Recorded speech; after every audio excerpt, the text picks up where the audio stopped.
All right, perfectionists, I'm here to blow your mind. Y'all, get your pussyfootin', lollygagging, fiddle fartin', meek magoo distracted asses in hyperfocus. Now, let's go conquer some goals. What the heck is perfectionism? And why do we do it? I'm guilty of that as well. I used to do it all the time. I still do it, and I'm trying to learn how to not do it anymore. Is anybody perfect at anything? No. So why do we strive for perfectionism? What the heck is it? Perfectionism really is just this fear of making mistakes, a fear of failure, a fear of not meeting other people's expectations. It's a way to avoid shame. And what does that look like in the real world? Well, a perfect example for somebody like me is YouTuber or podcaster. They want to make sure it's transcripted properly and make sure it has some cool little funky stickers in it and noises, and make sure the video's amazing quality and the sound is amazing quality and all the things that people typically think of when they think of podcasters and YouTubers. And the lighting, everything must be perfect. But the bottom line is, nobody cares about that stuff as much as you do. Nobody watching this cares as much about that as I do. So why am I striving for what's up here when I could be getting a lot more done with this level quality? And you might be thinking, why do you want to have lower quality in your work? Well, I don't really want to have lower quality in my work, but if it makes me get more done, I'm open to it. One of the things that I've struggled with recently is meeting a recurring deadline. For example, I originally said I wanted to do these podcasts every single week. I was like, I'm going to launch on Wednesday every single week. That didn't happen. And then I said, I'm going to record in the morning on Mondays and Tuesdays, and then I'm going to edit on Wednesdays and Thursdays. And I had this recurring schedule over and over for what I wanted to accomplish. And I couldn't stick to it because life is chaotic and we have things that come up. I might have a deadline at work, or I might have a family emergency. Things come up and you can't always accomplish what you want to accomplish. And I'm not going to feel shame or guilt about that. There's a difference, by the way. For those of you who know Brené Brown, there's a difference between shame and guilt. Guilt is I did a bad thing. Shame is I am a bad person. So sometimes people take not meeting deadlines as guilt and they feel guilty about it. Some people internalize that as shame. But for me, I always felt that as shame. I always was so guilty that I internalized not meeting my deadlines as shame. I am a bad person because I didn't do this thing.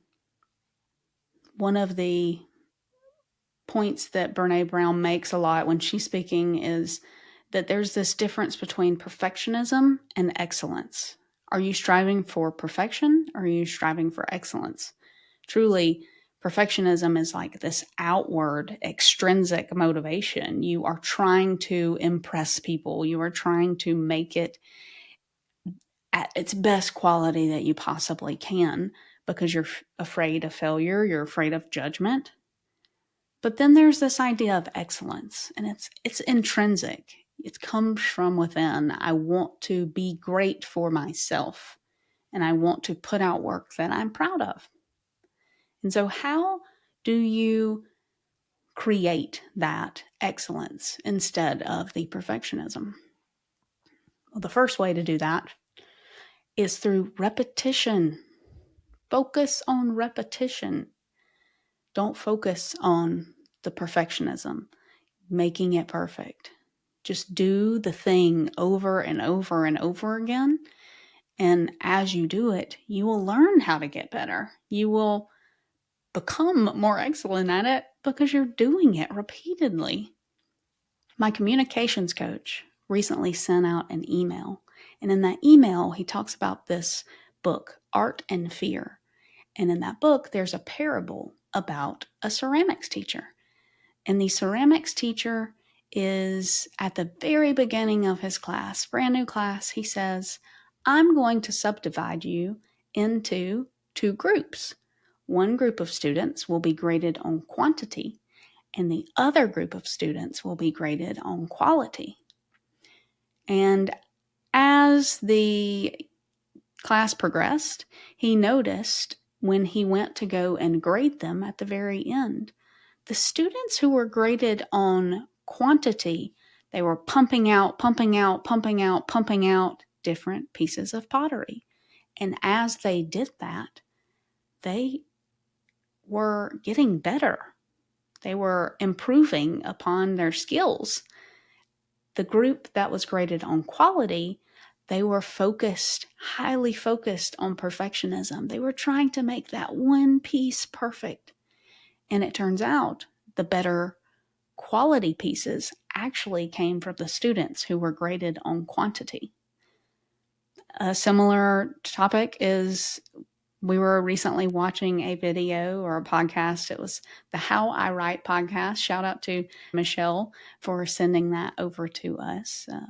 We really enjoyed listening to that. But Sean Purry was on there, and Sean was talking about how Mr. Beast gave advice, the famous YouTuber Mr. Beast. He would say, the best advice you can give is do 100 videos to other YouTubers. Do 100 videos. And when you're done with those 100 videos, that's the only advice they'll ever need. Because when they do those, they will have perfected their work, or improved their work, rather. And as they practice, they gain more skill. And as they practice, their work is better. So focus less on the quality of the work that you're putting out and focus more on the quantity of the work that you're putting out. It could very well be that if you put in more effort to the quantity, your quality will increase drastically as well. The other way to create excellence instead of perfectionism is by lowering the barrier to entry. I recently was talking to my partner, Paul, and he's been posting YouTube videos every day.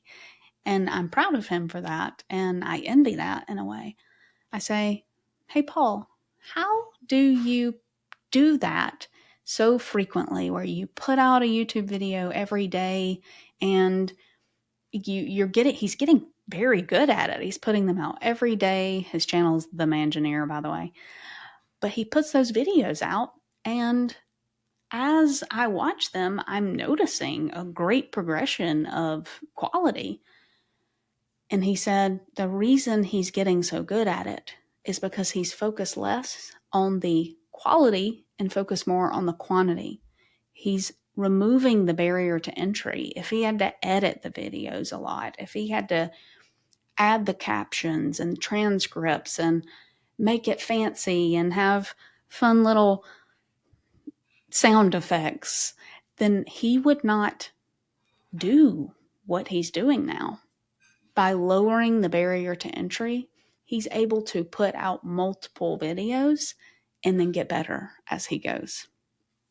There's also an example of this in the book, The One Thing. And I know I've talked about this book before, and it's a really great book. But in that book, they're really trying to hammer in the idea that you need to focus your time and your energy on the right things, the one thing that's most important to you. And in that book, they talk about how people will spread out their focus. And because they have so many things on their list to do, it's a to-do list that's just astronomically huge, and nobody ever would have time to do it.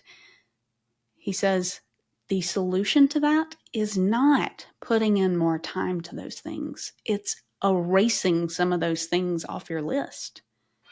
So it's the same thing with perfectionism.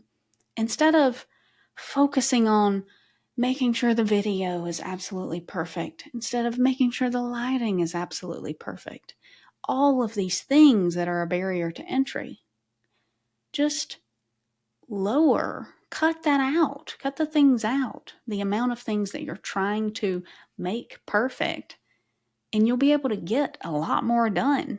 You will be excellent instead of perfect.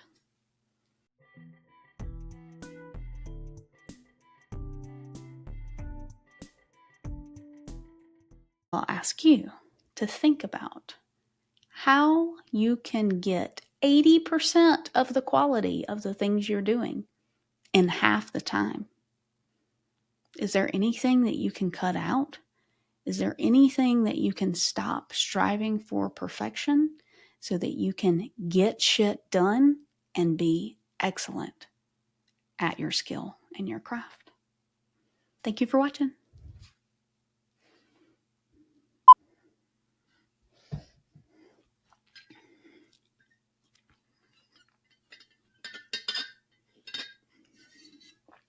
This thing is gargantuan. This is the amount of caffeine I need in a day in order to sustain excellence.